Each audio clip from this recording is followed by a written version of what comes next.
चौथ व्रत कथा। सालों पहले एक शहर में साहूकार रहता था, जिसके 7 बेटे और एक बेटी थी। बेटी का नाम करवा था। साहूकार ने अपने बच्चों का पालन पोषण काफी शाही तरीके से किया था।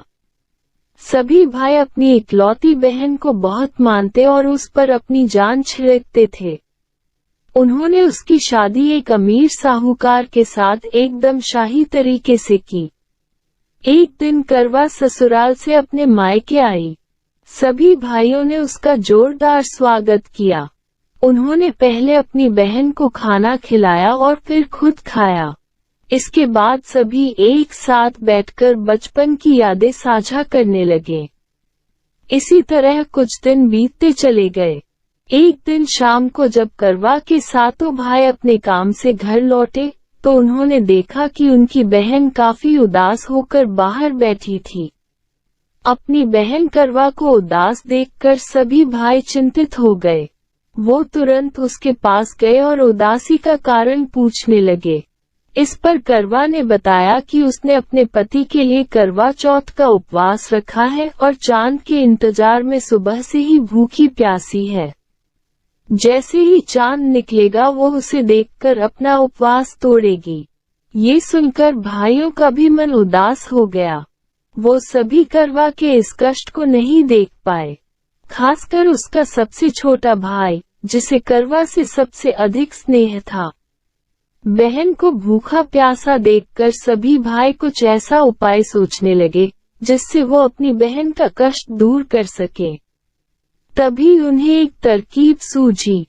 सभी भाई तुरंत एक पीपल के बड़े से पेड़ के पास पहुंचे।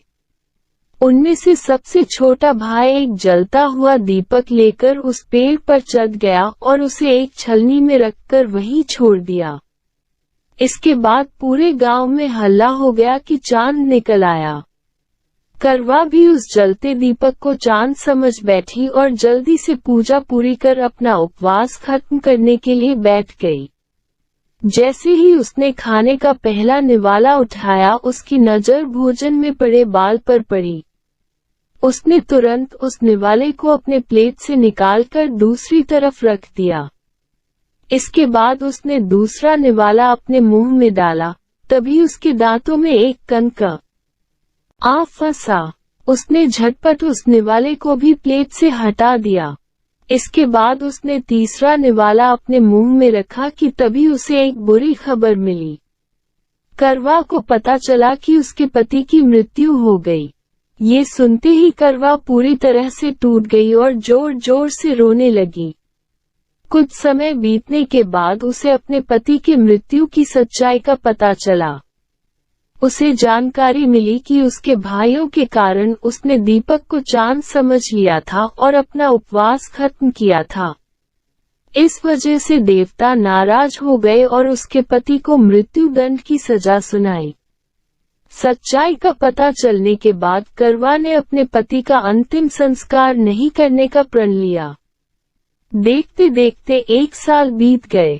करवा अपने पति के मृत शरीर के पास ही बैठी रही। वो रोजाना अपने पति के शव को साफ करती और वहां उगने वाली घासों को भी हटाती रहती थी। 1 साल के बाद फिर से करवा चौथ का पर्व आया।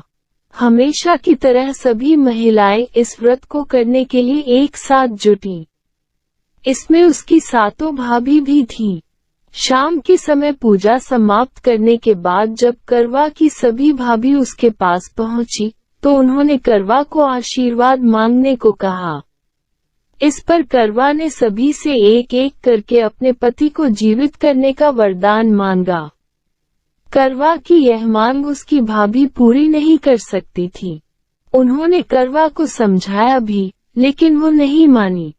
फिर उसकी एक भाभी ने बताया कि उसके छोटे भाई के वजह से ही ऐसा हुआ है, तो उसकी छोटी भाभी ही इस स्थिति को ठीक कर सकती है।